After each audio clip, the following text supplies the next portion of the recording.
ইউশিকুল উমাম আন তাদানি কামা তাদালাকা লাইলা কাসাতিহা। ও মুসলমান, দস্তরখানায় খাবার বেড়ে, দস্তরখানায় খাবার বেড়ে আপনি যেভাবে মেহমানদারি করেন, সারা দুনিয়ার ভিতরে মুসলমানদেরকে মারার পরিকল্পনা হবে। কখনো ইহুদিরা মারবে, কখনো খ্রিস্টান মারবে, কখনো হিন্দু মারবে, কখনো বৌদ্ধ মারবে, আমাদেরকে চাবায় চাবায় খাবে। অবশ্যই ঐক্যবদ্ধ হওয়া ছাড়া বাঁচার কোনো উপায় নাই। অনেকে হাত তুলছে, হুজুর আপনারটার মতো নয় না, আমারটার মতো দরকার নেই। মানে এইরকম ফোন আছে, স্মার্টফোন, এরকম ডিভাইস কার কার নাই একটু হাত তুলে।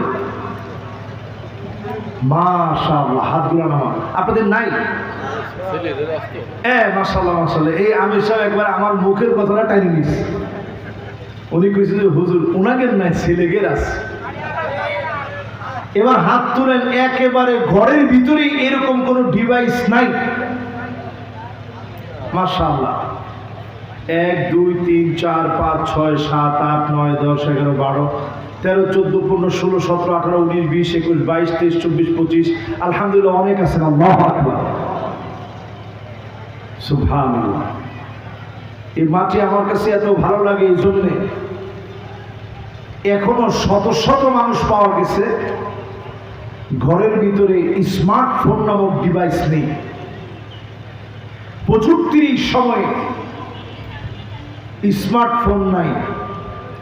এরকম যারা আছেন মোটামুটি অনেকটা ফিতনা থেকে আপনারা বেঁচে আছেন, ঠিক কিনা কম?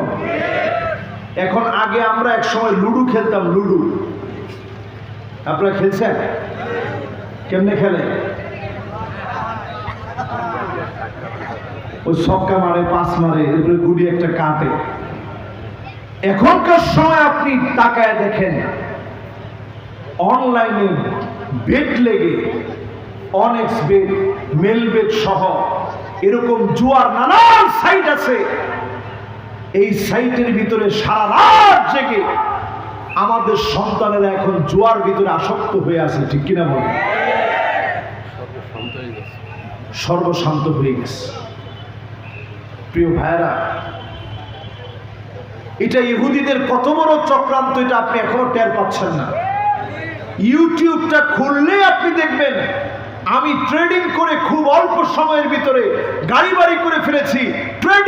ট্রেডিং এর মাধ্যমে ট্রেডিং করে খুব অল্প সময়ে আমি আমার নিজেকে ট্রেডিং করেছি। সুতরাং আপনিও যদি চান তাহলে এখনই যুক্ত হন। মাত্র $1 ব্যয় করলে হবে।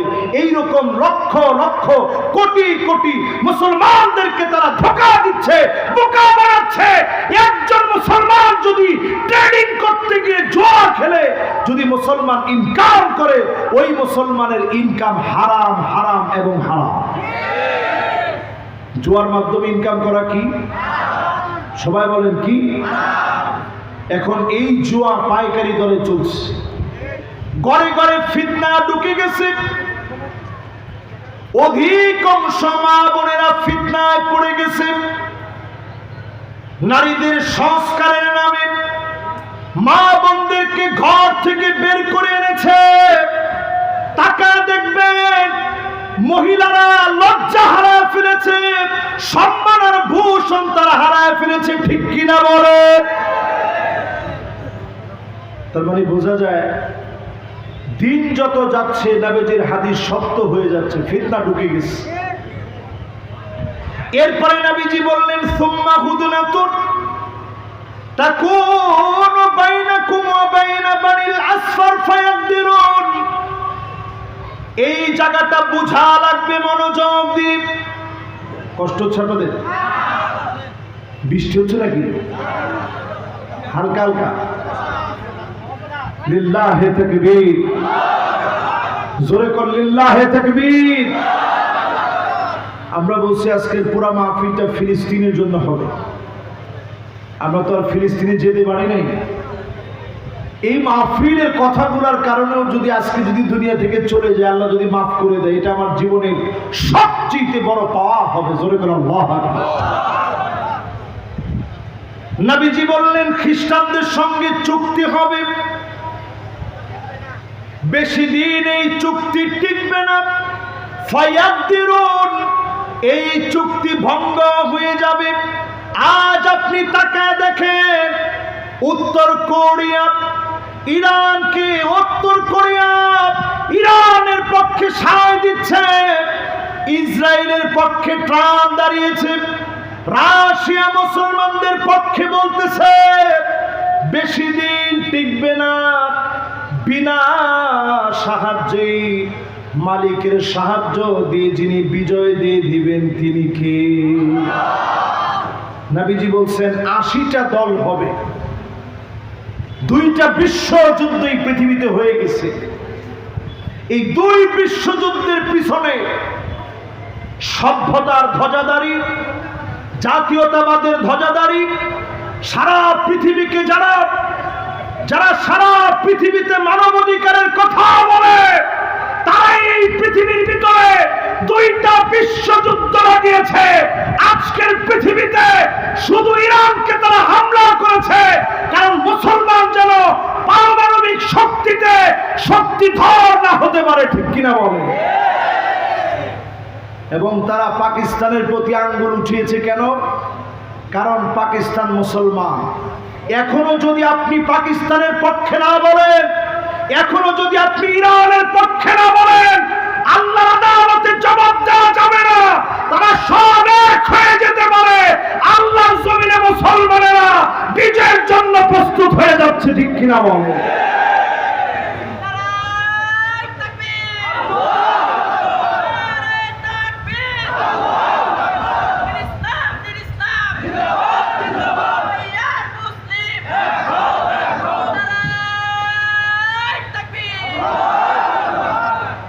এবার আসুন পরের হাদিসটা আমরা যাই। 3টা হাদিস শেষ হয়েছে, কষ্ট হচ্ছে আপনাদের? 4 নম্বরে নবীজি জানায়া দিলেন বাদা আল ইসলামু গরীবান ওয়া সায়াউদু গরীবান তুবা লিল গুরাবা।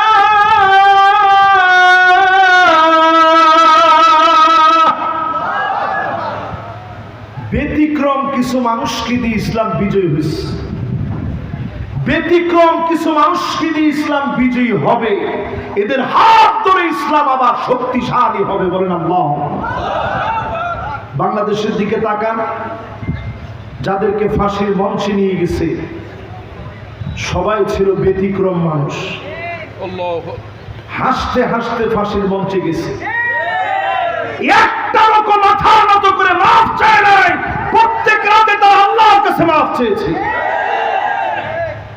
ফাঁসির মঞ্চে গিয়েছে, ওই মুহূর্তেও তারা জালেমদের কাছে বলে নাই যে আমাদেরকে ছেড়ে দেন, জীবনে ভুল করছি। আমাদের প্রিয় আল্লামা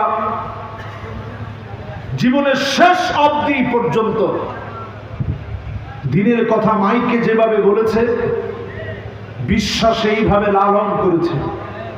উনি যদি একটাবার বলতো যে আমি আমার জীবনের 50 বছর দাওয়াত দিয়েছি, ইসলামী আন্দোলনের পক্ষে বলাটা আমার জীবনের সবচেয়ে ভুল ছিল, আমার মেহেরবানি করে মাফ করে দেন, জিন্দেগিতে আর কোনোদিন বলবো না। 13 বছর তো দূরে থাক, ওনার জীবনে 13 দিনও জেল হতো না, শুরু হয়েছে জমিনে আল্লাহর দিন কায়েমের স্বপ্ন দেখেছে, ঠিক কিনা? কিন্তু আপনি মনে রাখবেন, শেষে এসে তিনি একটা হাসি দিলেন, এমন রহস্যে ঘেরা একটা হাসি। আমি এই হাসিটা দেখে মাগরিবের নামাজে যখন যাচ্ছিলাম, আমার কাছে পরিষ্কারভাবে মনে হয়েছে যে হুজুরকে তারা আর বাঁচতে দিবে না। আমি নামাজটা পড়ে যখন আসছি, আমার ভিতরে একটা মোচড় মেরে উঠছে। আমি শরীর খারাপ লাগায় আমি একটু শুয়ে পড়ছি। শুয়ে পড়ার পর হঠাৎ একটা ভূমিকম্প হচ্ছে। এটাকে আপনারা জানেন না? এই ভূমিকম্পের পরে আমার কাছে পরিষ্কার হয়ে গেছে হুজুর মনে হয় আর নাই। আমি দৌড়ে হসপিটাল চলে গেছি। আমি গিয়ে দেখি বাদ ভাঙা পঙ্গপালের মতো, সমুদ্রের ঢেউয়ের মতো উপচে পড়া ঢেউ, মানুষ আর মানুষ দিয়ে ভরা। এক নজর হুজুরে দেখবে, কোনোভাবে যখন দেখতে পারলাম না, চলে গেছি হুজুরের বাসায়। একটা নজর একটু শুধু হুজুরে দেখব। আমার কাছে মনে হয়েছিল জালেমরা যত বড় জালেমই হোক, পরিবারকে তো একটাবার অন্তত দেখতে নিয়ে যাবে, পরিবারকে তো একটাবার দেখাতে নিয়ে যাবে, সুযোগ দিবে। ফজরের নামাজ পড়েছি 15ই আগস্ট। মাওলানা আব্দুল গফফার সাহেব হাফিজাহুল্লাহ ওয়া রাআহ এখনো হায়াতে আছেন। মালিবাগ কওমি মাদ্রাসার সম্মানিত মুহাদ্দিস, ওনার পিছনে আমি ফজরের নামাজ পড়লাম। নামাজের সালাম ফিরিয়ে তিনি বললেন, সারা পৃথিবী একজন আলেমকে হারায় ফেলেছে, আর আমি আব্দুল গফফার আমার নামাজের একজন মুসল্লিকে হারায় ফেলেছে। আল্লাহু আকবার। তিনি বলতেছিলেন সারা রাত মাহফিল করে ফজরের নামাজটা তিনি জামাতের সঙ্গে সাধে করতেন। আব্দুল গফফার সাহেব বলছিলেন, জেলখানা থেকে চিঠি যুগে তিনি অনেক কিছু লিখছেন। সময় আসবে একটার পর একটা সব প্রকাশ হবে। জালেমদের ভয় থাকবে, জালেমদের ভয়ে কোনো কথা বন্ধ থাকবে না, বদ্ধ দুয়ার খুলে যাবে। একদিন সব আমরা মুখ খুলে বলবো, বলেন আল্লাহু আকবার। আমি নিজে ওই ফজরের নামাজ উপস্থিত ছিলাম। ওইখান থেকে চলে গেলাম পিরোজপুরে, ওইখানে গিয়ে জানাজার নামাজে অংশগ্রহণ করলাম। সাইদি ফাউন্ডেশনে জানাজার নামাজ হলো, সেই জানাজার নামাজের মধ্যে অংশগ্রহণ করলাম। আমার কাছে বারবার মনে হচ্ছিল এই কোরবানি বেশি দিন, এই কোরবানির ফল পেতে বেশি দিন সময় লাগবে না, অল্প কিছুদিনের ভিতরে আল্লাহর গায়েবী মদদে জালেমদের পতন হয়েছে। ঠিক কিনা বলেন? কত নম্বর হাদিস বলতেছিলাম? খেয়াল আছে? সবাই একটা আওয়াজ করে বলেন কয় নাম্বার? 4 নম্বরের পরে প্রিয় ভাইরা আমার 5 নম্বরে চলেন। আল্লাহর হাবিব বলেন, হাত্তা তুরাল আরদু দামান ওয়া ইয়াকুনাল ইসলামু গরীবা।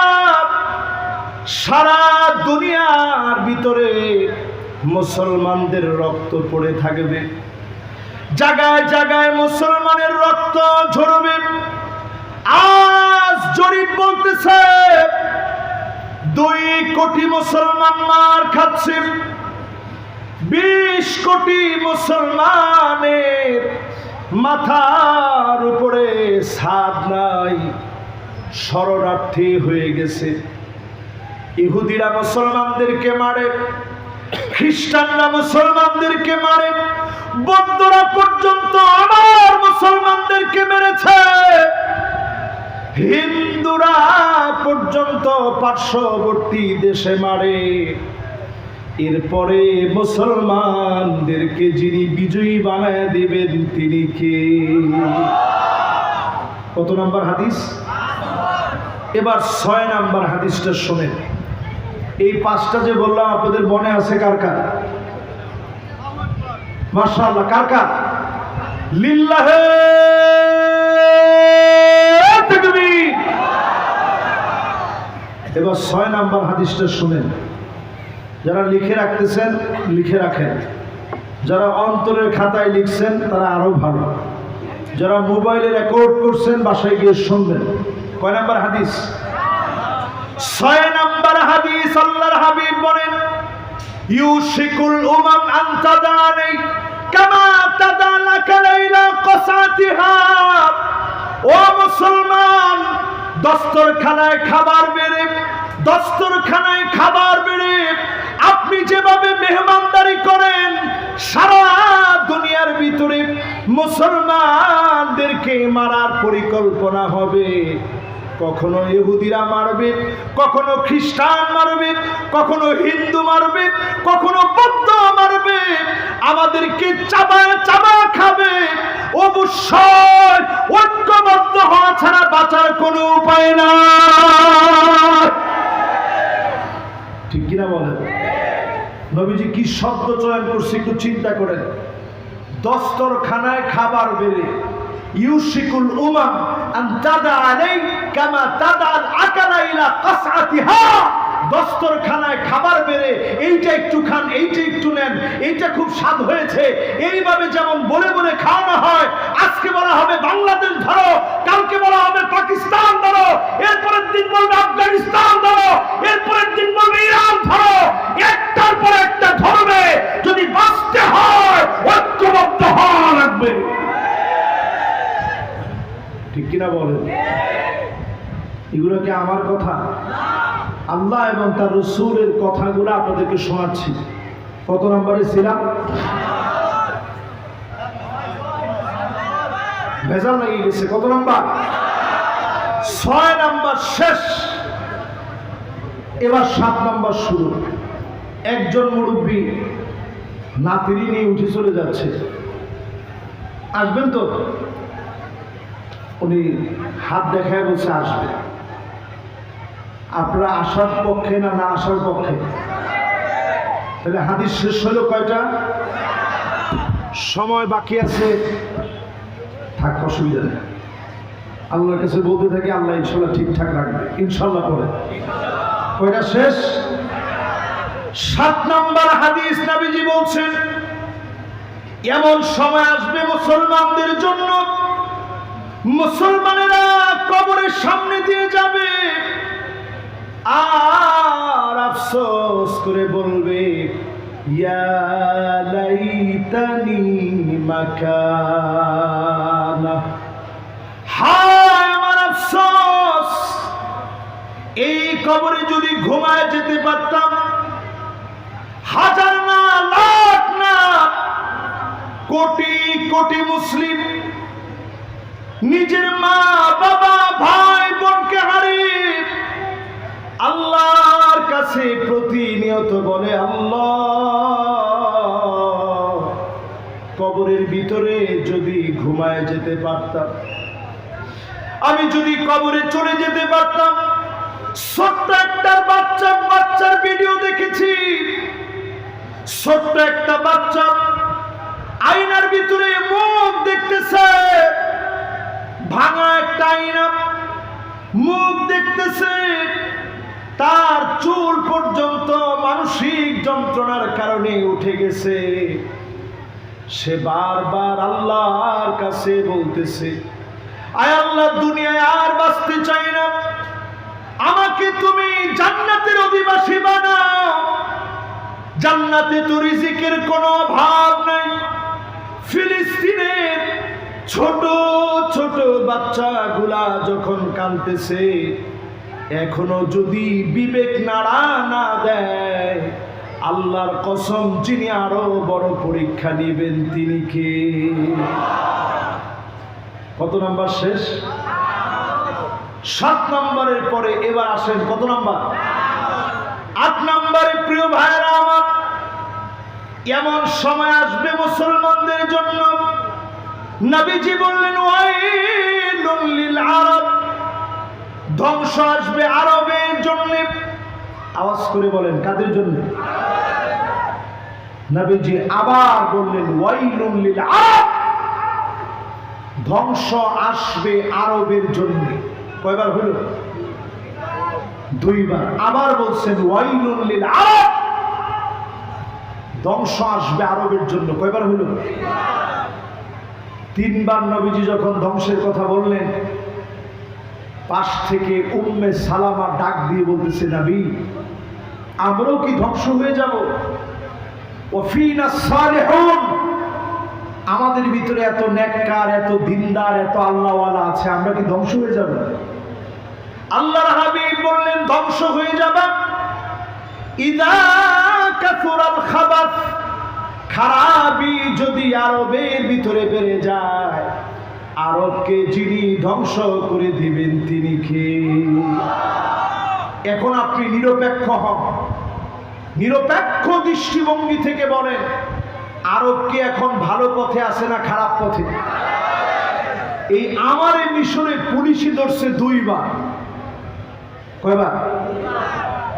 এগুলো আগে একসময় ওয়াজে বেশি বলি নাই, বললে বলবে যে সে নিশ্চিত জঙ্গি। বিদেশে পুলিশে ধরছে কেন? একবার যখন পুলিশে ধরে নিয়ে গেছে, ওদিন গেছি ল্যাপটপ কিনতে, তা আমার সাথে দুইজন বাঙালি ছিল।